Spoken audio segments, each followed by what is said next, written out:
Frederik Frans, een bewogen wedstrijd. Uiteindelijk verlies en nog een opstootje na afloop. Wat was er precies aan de hand?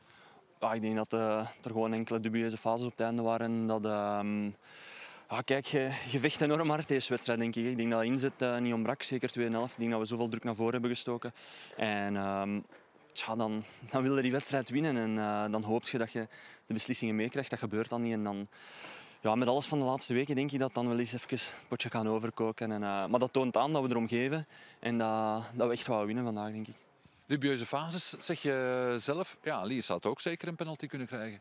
Ja, dat denk ik ook. Ik stond er ver vanaf, maar toch van Ginder kon ik er ook zien dat het penalty was. Dus dat is jammer. Dat is zoiets ons 3 punten waarschijnlijk ontneemt en toch nog dat waterkantje om druk op Cerkelen te leggen voor morgen.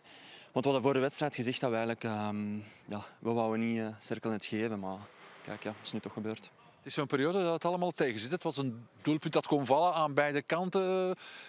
Liers met de druk, Roeselaar op de tegenaanval. En toch hebben jullie weer de boter gegeten.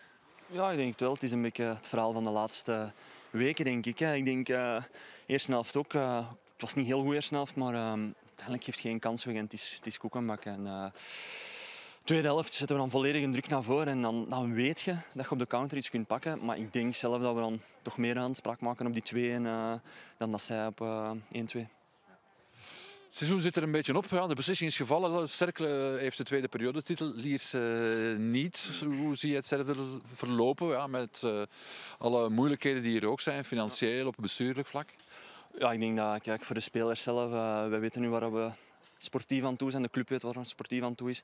Dus ik denk dat dat gebied belangrijk is, dat de club nu orde op zaken stelt op extra sportief gebied, denk ik. Er is veel gebeurd, het is een bewogen seizoen geweest. En, kijk, we gaan er nog het beste van maken als spelers, sportief. We hopen op een goede groep in play-off 2. Volgende week nog een leuke wedstrijd op Beerschot. En, kijk, we spelen ook voor ons premies en we hopen er nog veel te winnen. Pierre, j'imagine la grosse déception. Voilà, il y avait encore un tout petit espoir, mais bon, voilà, cette fois-ci c'est terminé. Comment est le vestiaire là? Comment vous êtes ce soir, l'état d'esprit? On est déçus, c'est sûr. Maintenant, aujourd'hui c'était entre guillemets la dernière chance, mais c'est de notre faute si on n'a pas réussi à prendre quelque chose, parce que je pense que le Cercle avait laissé des points les 2 semaines précédentes et nous on n'a pas su en profiter. Maintenant, aujourd'hui, on aurait pu mettre la pression sur le Cercle, mais on perd 1-2 dans des conditions un peu litigieuses. Première mi-temps, on a été déstabilisé par leur pressing, leur tactique en 4-4-2 losange. Mais en deuxième mi-temps, je pense qu'on a fait un bon match. On a bien réagi, on a créé beaucoup d'occasions. Et les phases litigieuses, comme un peu durant toute la saison, elles ont été contre nous. On nous siffle un penalty litigieux. Mais je comprends que ça peut siffler, mais nous, on a 2 fois plus gros et on ne nous siffle pas. Et je pense que chaque semaine, ça peut être dur ce que je vais dire, mais les faveurs sont contre nous et on n'est pas jugé de la même façon avec les mêmes équipes. Donc je ne sais pas pourquoi, mais... La réputation du Liers peut-être? Le nom? Peut-être qu'on dérange, je ne sais pas. En tout cas, c'est ce qu'on ressent nous sur le terrain. C'est qu'à chaque fois qu'il y a des décisions litigieuses ou des faits de match, chaque fois on nous met un coup derrière la tête et c'est contre nous. C'est assez frustrant et énervant. Je pense qu'à la fin, on a pu voir assez d'énervement, de tension. Mais c'est comme ça. Maintenant, on peut s'en prendre qu'à nous-mêmes. C'est nous sur le terrain qui assurons ou pas si on gagne. Maintenant, c'est quand même une grosse frustration au niveau des décisions, je pense. Il y a penalty pour Oulers, c'est sifflable en tous les cas, et il y a un penalty sur vous, ça c'est sûr. Moi, je suis sûr à 100%. La balle est dans les 6 mètres, je suis face au but. Je sens qu'on me tient par derrière, on me ceinture. Alors là, comment on ne peut pas siffler, je ne sais pas. L'arbitre de touche est quand même là, il y a l'arbitre aussi. Il me dit qu'il ne voit pas, donc alors il est mal placé ou je ne sais pas, mais c'est flagrant. Enfin, sinon je marque le 2-1. Mais aussi, nous aussi, on a fait des phases litigieuses, mais je pense que ça aurait été mérité au moins qu'on ait un penalty. Alors, après à 2-1, ça change le match, on repart tous derrière et on ferme le match. Maintenant, on était obligé de pousser, on était exposé au contre, parce qu'un match nul, ça ne servait à rien.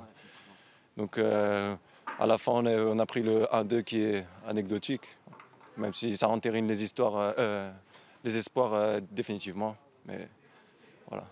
On vous a pas reconnu en première période en fait. Je crois que c'est là que ce match se joue. Est-ce que vous étiez un petit peu touché psychologiquement avec les résultats de la semaine dernière?